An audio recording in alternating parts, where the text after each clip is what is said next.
제가 주님을 만나기 전에 제 좌우명이 있었는데요. 그게 뭐였냐면 지고는 못 산다, 절대 무시당하고 살지 말자, 뭐 이런 거였어요.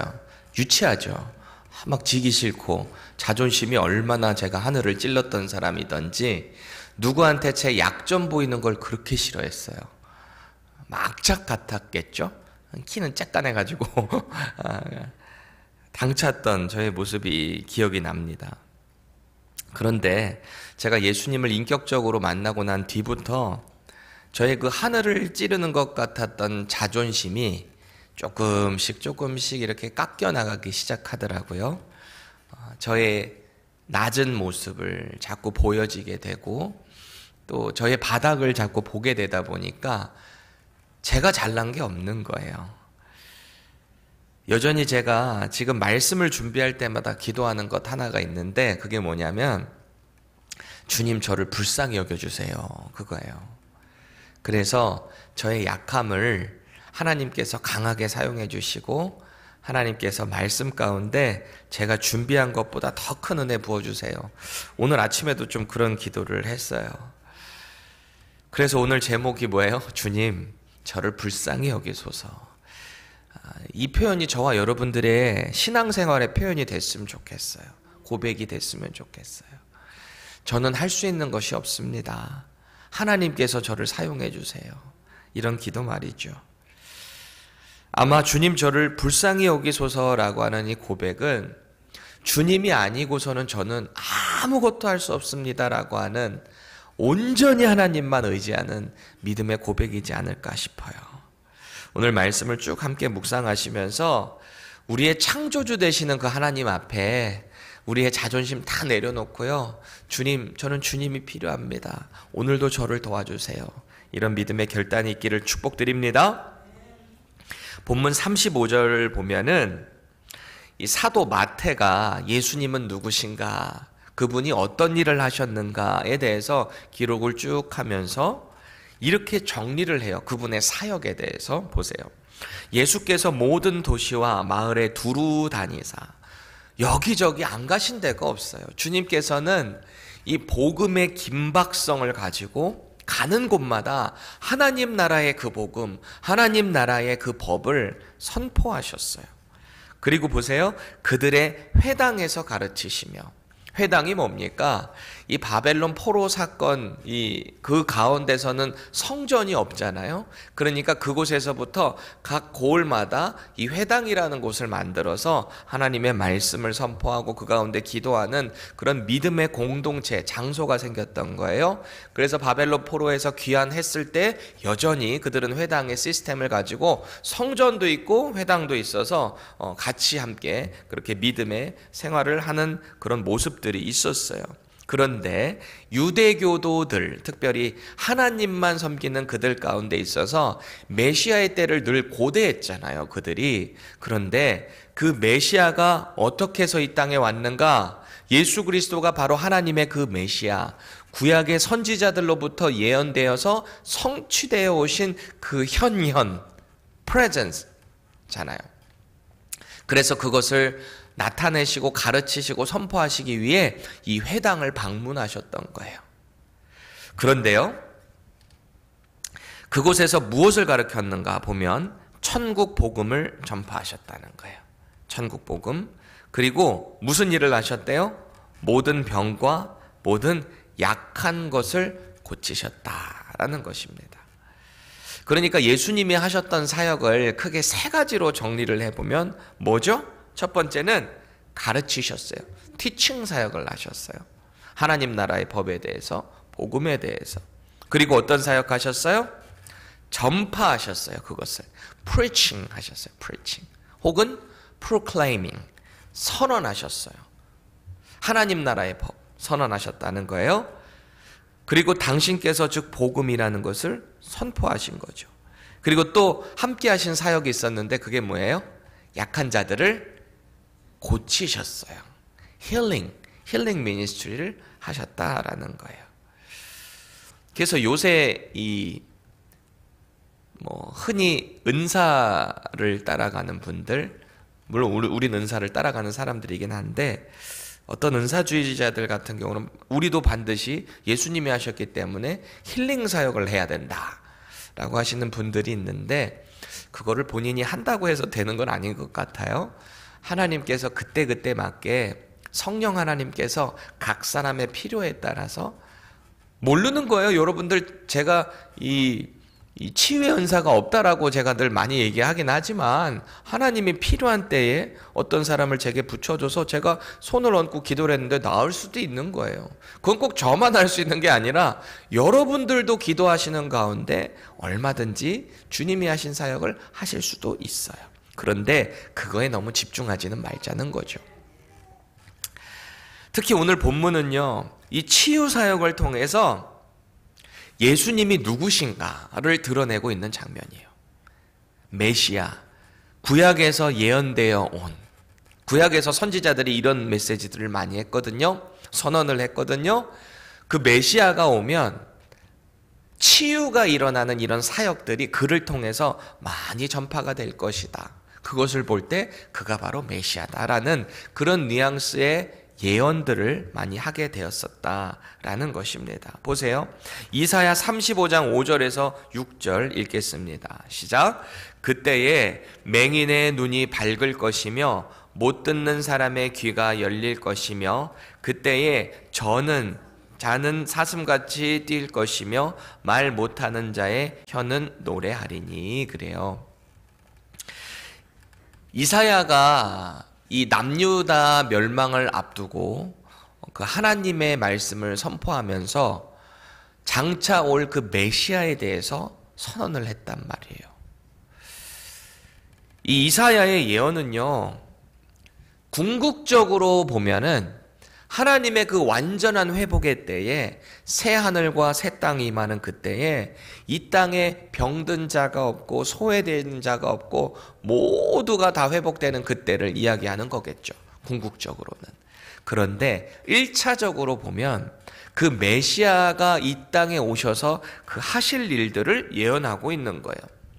그리스도께서 이 땅에서 행하실 일들, 사역, 그것에 대해서 예언하는 것입니다.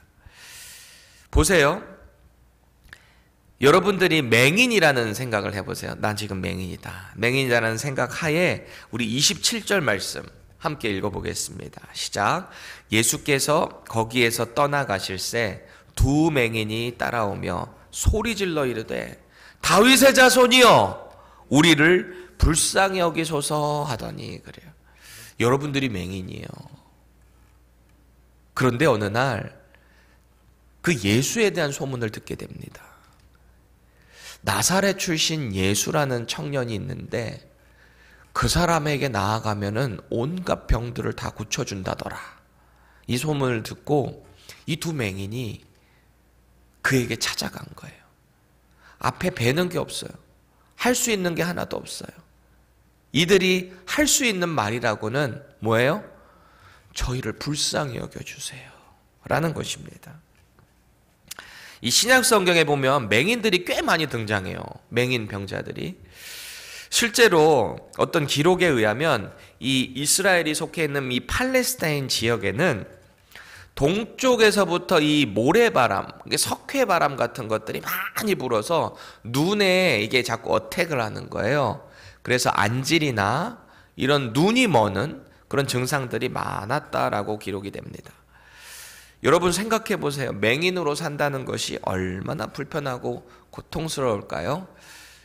얼마 전에 저희 큰아들이 저희 집에서 이렇게 끝까지 가서 복도 끝까지 가면 왼쪽이 이제 지들 방이거든요. 근데 끝에 이렇게 유리가 돼 있어요. 그런데 얘가 불이 조금 깜깜했는데 자기 얼굴이 이렇게 보이는 거죠. 그러니까 물 먹으러 갔다가 그냥 걸어오면 되는데 그 길을 막 뛴 거예요. 뛰어가지고 지방으로 들어가려. 나름 무서웠던지 막 뛰어. 그러더니 그 얼굴에다가 얼굴을 팍, 거울에다가 얼굴을 팍 박아버리는 거예요. 얼마나 세게 부딪혔는지 누워가지고 막 엉엉 우는데 제가 그랬어요. 야, 너 눈 똑바로 뜨고 앞에를 봐야지. 종종 보니까 참새들도 이 거울을 보면은 거기에 와가지고 팍 박아서 죽는 경우 많이 보거든요. 우리 눈이 안 보인다고 생각해 보세요. 눈 안 보이는 상태에서 뛴다고 생각해 보세요. 얼마나 불편할까요? 이 맹인들의 인생이 참 불행한 모습 가운데 주님의 그 도우심을 얼마나 간절히 바랬겠어요. 그래서 오늘 이 맹인들의 호소를 쭉 보세요. 우리가 주목할 만한 표현이 두 가지가 있는데 이 맹인들이 뭐라고 하는지, 첫 번째는 다윗의 자손이요 이렇게 말을 합니다. 다윗의 자손이요. 이들은 맹인이긴 한데요, 유대인들인 것 같아요.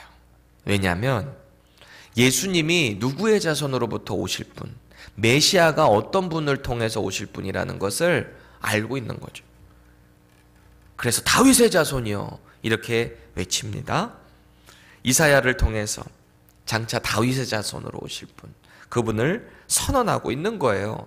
자기들의 연약한 믿음 가운데 당신이 메시아십니다 라고 고백하고 있는 거예요. 두 번째, 우리가 주목할 표현이 하나 있는데 뭐예요? 우리를 불쌍히 여기소서입니다.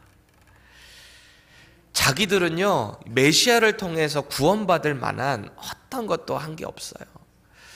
제가 이것을 해석하기를 조금 더 극명하게 메시아에 대한 이야기를 하려다 보니까 이들이 뭐 정말 이런 믿음을 가지고 있었는지는 모르겠어요.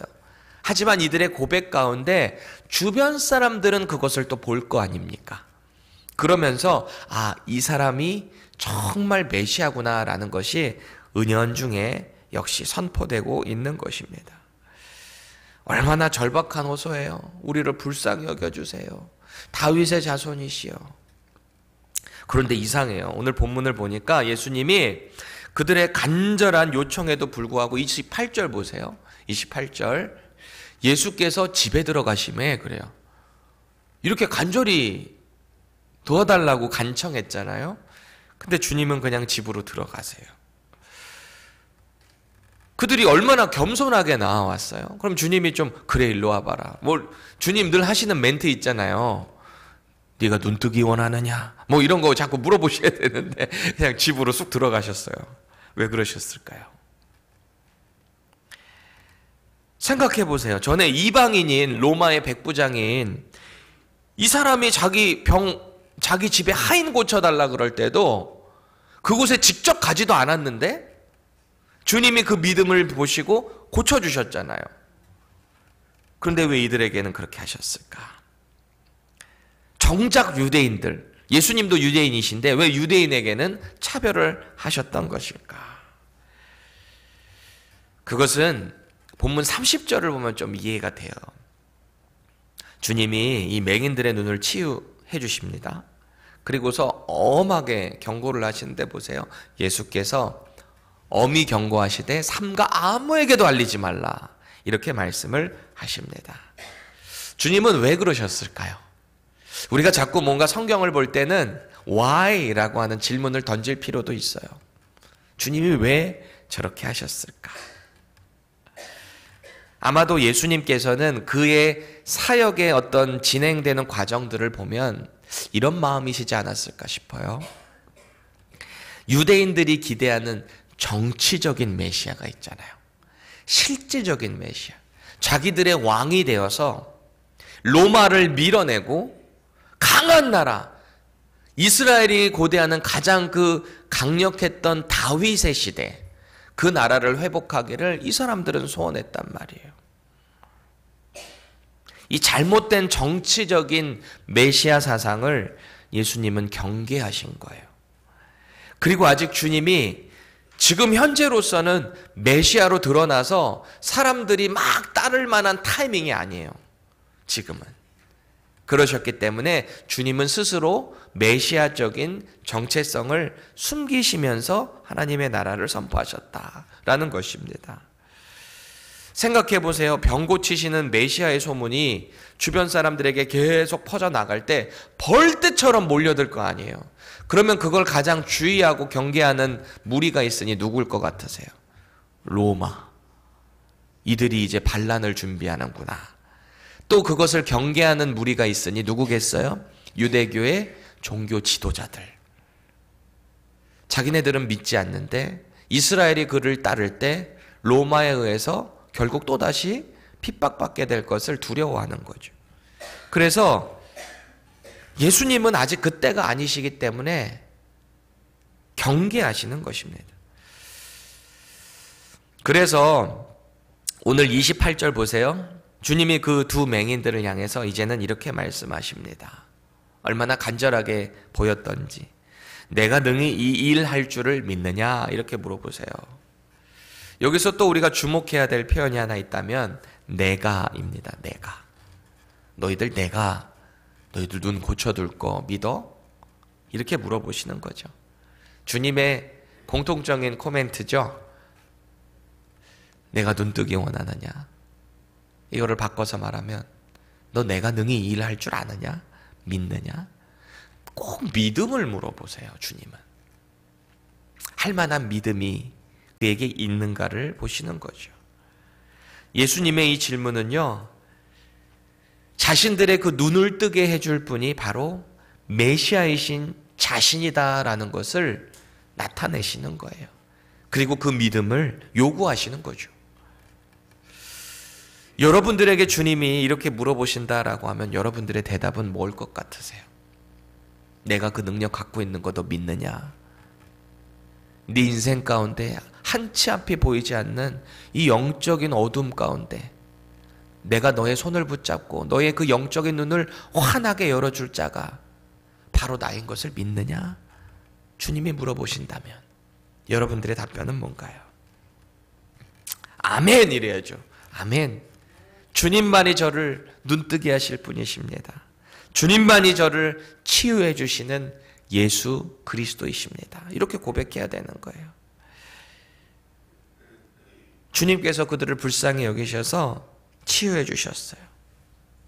그리고 나서 또 다른 환자가 등장을 하는데요. 예수님 주변에는 정말 많은 환자들이 있었던 것 같아요. 기록들에 보면 성경에 나오지 않는 사람들도 얼마나 많이 주님께 그 치유받기 위해서 나왔겠어요.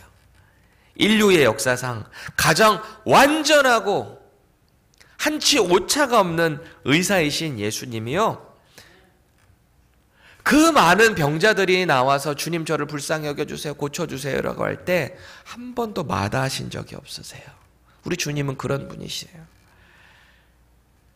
이 다음 환자들은요, 귀신 들려 말 못하는 사람입니다. 귀신 들렸고 말을 못해요. 얼마나 안타까운 인생이에요. 32절 보세요. 말 못하는 사람 이렇게 나와요. 말 못하는 사람. 32절에 이 말 못하는 사람으로 번역된 이 헬라어 단어가 뭐냐면은 코포스라고 하는 단어인데요. 이게 이 말 못하는 벙어리라는 말에 이 dumb라고 하는 뜻하고 귀머거리, deaf가 섞여 있는 게 코포스라는 단어예요. 근데 이 사람이 못 듣고 말 못하는 이유가 뭐래요? 귀신이 들려서 그렇다는 거예요.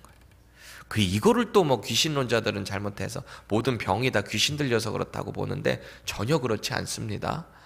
상황에 따라 다 다른 거예요. 물론 그렇게 돼서 되는 환자들도 있지만 어떤 사람들은 자신의 어떤 식습관에 대한 문제, 어떤 선천적으로 여러 가지 환경적인 요인들도 있을 수 있는데 이 성경을 너무 하나에만 집중해서 해석하면 문제가 될 수 있다는 거예요. 어쨌든 그런데 오늘 이 코포스라고 하고 단어, 이 사람은 귀신 들려서 말 못하고 못 듣는 자라는 것입니다. 그런데 메시아이신 예수님의 앞에 이 사람이 나왔을 때 치유함을 받고 자유함을 얻게 되는 거예요. 그러니까 이것을 목격한 대부분의 사람들이 이 예수님의 능력 앞에 절대적으로 압도가 된 거예요. 그래서 33절 보세요. 뭐라고 말해요? 이스라엘 가운데서 이런 일을 본 적이 없다 라면서 예수님을 칭송합니다. 깜짝 놀란 거예요. 야, 어떻게 이런 일이 일어날 수 있는 것인가? 이렇게 그 상황 가운데 예수님의 그 능력을 인정하는 사람들이 있는가 반면에 그것을 시기하는 사람들이 이렇게 있어요. 시기와 질투를 해서 하나님의 아들을 대적하는 불쌍한 무리들이죠. 34절 보세요. 귀신의 왕을 의지하여 귀신을 쫓는다. 비아냥거리고 있어요. 이 사람들은 하나님의 아들이신 메시아의 능력을 사단에게로 돌리고 있는 사단의 추종자라고 할까요? 그런데 이 사람들이 누구예요? 유대 종교 지도자들이라는 사람들이 어떤 하나님의 능력이 나타나서 이렇게 뭔가 표적이 일어나면 말씀으로 돌아갈 필요가 있잖아요. 아, 일이 왜 일어났는가? 저분은 도대체 누구신가? 누구이기에 이스라엘 땅 가운데 전혀 없었던 이런 일이 일어나는가? 해야 되는데 그것을 그저 사단에게 돌리는 시기와 질투를 벌이고 있다라는 것입니다. 하나님의 능력을 신뢰하는 믿음이라는 것은 결코 우리의 뜻대로 될 수 없어요. 여러분, 우리가 하나님의 기적과 능력을 체험하게 될 때 어쩌다 이런 일이 일어날 수 있지, 혹은 저 사람 귀신 들린 거 아니야? 귀신의 능력으로 하는 거 아니야? 이렇게 마음 먹는 것도 사실은 다 하나님의 주권 아래에 있는 것 같아요. 성경이 말하는 것은 우리가 믿음을 얻게 되는 것도 우리 스스로 할 수 있는 게 아니라고 그랬죠. 우리가 하나님의 능력을 능력되게 바라보고 신뢰하는 것도 우리가 할 수 있는 것은 아닌 것 같아요. 주님이 그 마음을 주실 때 우리가 그것을 받아들일 수 있는 거죠. 그래서 사도 바울은 에베소서 2장 8절에 보면 우리가 예수 그리스도를 믿음으로 구원을 얻는 것은 우리의 능력으로 되는 게 아니라 하나님의 선물이다 라고 선포합니다. 우리가 개인 전도를 통해서 누군가를 복음 전도하게 될 때 있죠. 그때 저는 이런 말을 참 많이 해요. 잘 안 믿어지잖아요. 그때 모르는 그분에게 이 기도 한번 해보실래요? 하나님, 저 좀 예수님 믿을 수 있게 도와주세요. 이렇게 기도해보라고 저는 참 많은 권면을 하게 됩니다. 우리가 할 수 있는 게 아니니까. 주님이 우리를 불쌍히 여기셔서 예수님의 그 복음을 믿을 수 있는 만한 믿음을 허락하실 때 우리가 믿을 수 있다라는 거예요. 예수님께서는 계속해서 약하고 병든 수많은 자들을 치유해 주십니다. 그리고 그들을 자유케 해 주셨어요. 그 이유가 뭐래요? 오늘 본문 가운데 불쌍히 여기셨기 때문이랍니다. 36절 말씀 우리 함께 합독하도록 하겠습니다. 시작. 무리를 보시고 불쌍히 여기시니. 그래요. 그러니까 우리가 하나님께 기도를 할 때 포인트를 어디에 잡아야 되는지 좀 아시겠죠? 저 좀 불쌍히 여겨주세요. 저 좀 도와주세요. 마치 예수님이 산상수훈 처음에서 팔복 말씀하실 때 뭐라 그러죠? 심령이 가난한 자, 완전 뱅크럽시 된 상태거든요. 이 가난하다라는 말이 우리의 영적인 부분이 완전 뱅크럽시가 돼서 하나님의 도우심 없이는 저는 살아날 수 없습니다. 이게 바로 주님 저를 불쌍히 여겨주세요 라고 하는 마음 아니겠어요? 주님께서 그 무리들을 가리켜 양으로 비유를 하고 계세요. 보세요. 목자 없이 고생하며 기진한 양들이래요. 목자 없이. 언제 죽을지 모르는 불쌍한 무리, 맹수가 와서 잡아먹을 수도 있고 구덩이에 빠져서 죽을 수밖에 없는 아주 눈이 얼마나 난시해요. 이 양들이. 빠져가지고 죽잖아요. 그래서 목자가 이 지팡이로 건져주질 않으면은 자기들끼리 있다가 자중질환이 일어날 수 있는 아주 바보 같은 동물이 또 양이잖아요. 고집도 세고 말이죠. 여기서 목자는 하나님의 지도자를 의미하고 있습니다. 물론 진정한 목자는 예수님을 이야기하지만 지금 주님이 말씀하시는 목자 없이 고생하며 기진한 양, 목자가 없다라는 말은 분명히 주님이 하나님의 사람들을 보내주셔서 그들을 치리하게 하셨는데 진정한 목자가 없다는 거예요. 지금 그들 가운데. 당시에 그렇게 많은 유대 종교 지도자들이 있음에도 불구하고 이들은 하나님의 공의는 저버렸습니다.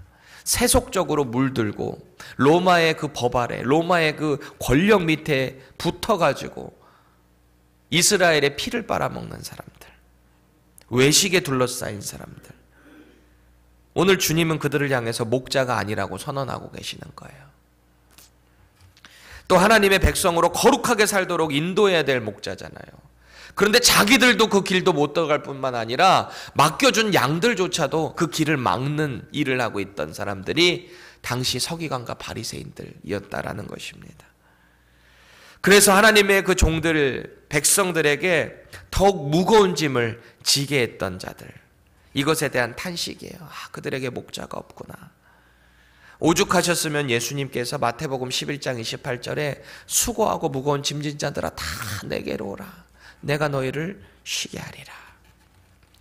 예수 그리스도 안에 있을 때 우리를 둘러싸고 있는 온갖 두려움, 어려움, 무거운 짐들이 다 내려진다라는 것을 믿으시기 바랍니다.